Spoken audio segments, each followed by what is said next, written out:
बिस्मिल्लाहिर्रहमानिर्रहीम। मुअज़्ज़ज़ नाज़रीन व सामीन, अस्सलाम वालेकुम। आज एक मरतबा फिर आप सबके सामने हाज़िर हूँ। आज का मेरा जो वीलॉग है वो वीलॉग है मौजूदा जो मुल्की सूरत हाल है, जो बारिशों की शिद्दत की वजह से सैलाब आए और पानी की वजह से जो बहुत ज़्यादा नुकसान हुआ लोगों का, जिसमें बेशुमार ऐसे वाक़यात हुए कि जो बिल्कुल ही ऐसे वाक़यात है कि जिन्होंने हर चीज़ को हिला के रख दिया। जिस तरीके से हमारे चकवाल के एक कर्नल साहब, वहाँ पे कर्नल इसहाक, उनकी बेटी गाड़ी समेत DHA 5 रावल इस्लामाबाद में वहाँ पे वो बह गए।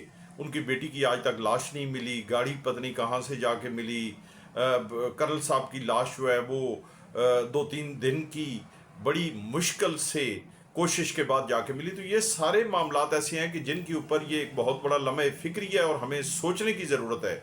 यहाँ हमारे चकवाल के अंदर इसी तरीके से पिनवाल रोड के ऊपर एक पुल से वहाँ से एक प्राडो गाड़ी पानी में बह गई। उसका ड्राइवर जो है, उसकी लाश 2-3 दिन के बाद मिली। बेचारा तलगंग का 5-6 बहनों का इकलौता भाई था। तो ये सारे ऐसे हादसात हैं कि जिनके ऊपर सोचने की ज़रूरत है।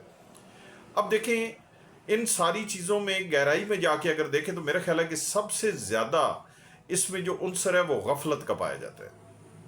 और गफलत भी एक तो उन प्राइवेट लोगों की कि जिन्होंने मुख्तलिफ छोटे छोटे डैम बनाए हुए थे, और दूसरा गफलत हमारी इंतज़ामिया की, उस इंतज़ामिया की कि जिनकी मौजूदगी में वो डैम छोटे छोटे बनते रहे और बाकायदा उनके कोई असूल ज़वाबत वज़ा नहीं किए गए। कच्चे उनके आगे जो बंद हैं वो बांध दिए गए, पानी आया और वो सारे के सारे बह गए। इसी तरीके से आप देखें कि हमारे डैमों की ये सूरत हाल है कि बड़े हमारे जो डैम हैं वहाँ पे भी पानी जो है वो उसका बाकायदा तौर पे उन्होंने इस तरीके से इंतज़ामात नहीं किए हुए थे, और वो पानी जो है वो इतना, वो डैम कई टूट गए, पुल टूट गए, सड़कें टूट गईं। और वो डैम जब टूट के सारा पानी जब रोडों के ऊपर आया तो उसने शदीद नुकसान का वो बायस बन गया। इसके बैकड्रॉप में अगर आप जाएं तो मेरा ख्याल है कि सबसे बड़ी जो इसमें रीज़न है वो तो ये है कि हमारे कुदरती जो पानी का एक बहाव होता है, एक नेचुरल फ्लो ऑफ वाटर जिसको कहते हैं, जिस तरीके से हमारे नदियाँ, नाले और मुख्तलिफ कस्सियाँ वगैरह गाँव में, और वो जो एक सिचुएशन थी उस सारी को तब्दील करके रख दिया गया। और स्पेशली बड़े शहरों में तो उसके ऊपर बहुत बड़ी बड़ी हाउसिंग सोसाइटियाँ बना दी गई। कराची में पीछे एक बहुत बड़ा इसी तरीके से वाक़या आया हुआ था।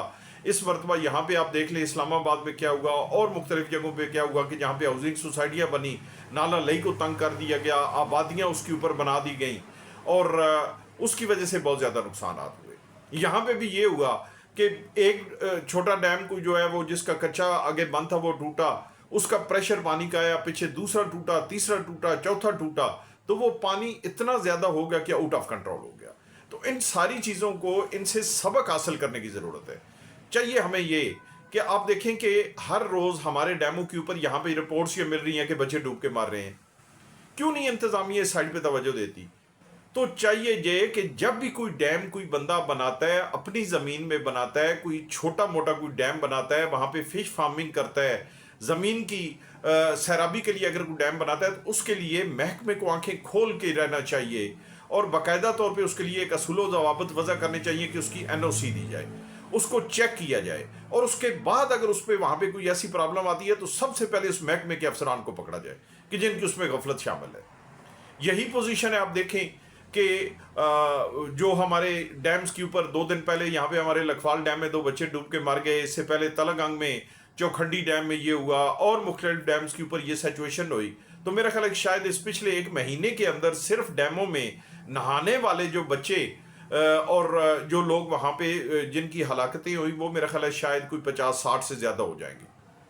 तो इस सारे मामले को अगर आप इकट्ठा करके अगर देखें तो अल्टीमेटली इसके ऊपर जो नाकस हिकमत अमली है, इंतज़ामिया के एक बहुत नाकस रोल है, और हमारी एडमिनिस्ट्रेशन जो है वो बिल्कुल आंखें बंद करके बैठी हुई है, जिसकी वजह से ये सारे मामलात होते हैं। डैमों के ऊपर आप देखें तो वहाँ पे इन्होंने अपने रेस्ट हाउस बनाए हुए हैं, लेकिन वो रेस्ट हाउस सिर्फ इनकी वहाँ पे अपनी जो एंजॉयमेंट्स हैं, वहाँ पे फैमिलियाँ चली जाती हैं, वहाँ पे अदरवाइज इनके जो है वो ऐसे उमरा वहाँ पे जाके तो वो चले दिन रहा 2 दिन रहा, खाना पिया किया अपना, चलो जो सिलसिला हुआ। लेकिन गरीब आदमी को उससे क्या मिल रहा है? गरीब आदमी के लिए तो ये है कि गरीब आदमी वहाँ पे नहाने के लिए चला गया, उसको बताया नहीं गया कि आप यहाँ पे डैम में डूब जाओगे, उसको वहाँ से उस काम से रोका नहीं गया, وہاں پہ کوئی ایسا چوکیدار نہیں رکھا گیا.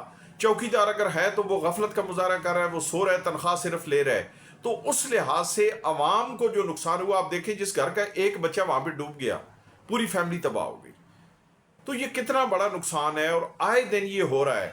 صرف دفعہ 144 لگا دینے سے اس سے کوئی فائدہ نہیں ہوگا, بلکہ پریکٹیکلی ہمیں ان باتوں کے اوپر کام کرنا پڑے گا. ایک تو لوگوں میں اویئرنیس لانے کی بہت ضرورت ہے, دوسرا ان باتوں کو واچ کرنے کی بہت ضرورت ہے, اور وہاں پہ چوکیدار اس چیز کو باقاعدہ طور پہ اس کی نگرانی کریں. سی سی ٹی ویز کیمراز لگائے جائیں, وہاں پہ جو خطرناک جگہ ہیں وہاں پہ ایسی بار وائر لگائی جائے, کوئی جالی لگا دی جائے جس طریقے سے موٹر وے کے ساتھ لگی ہوئی ہیں, تو تاکہ ان کاموں سے بچا جا سکے.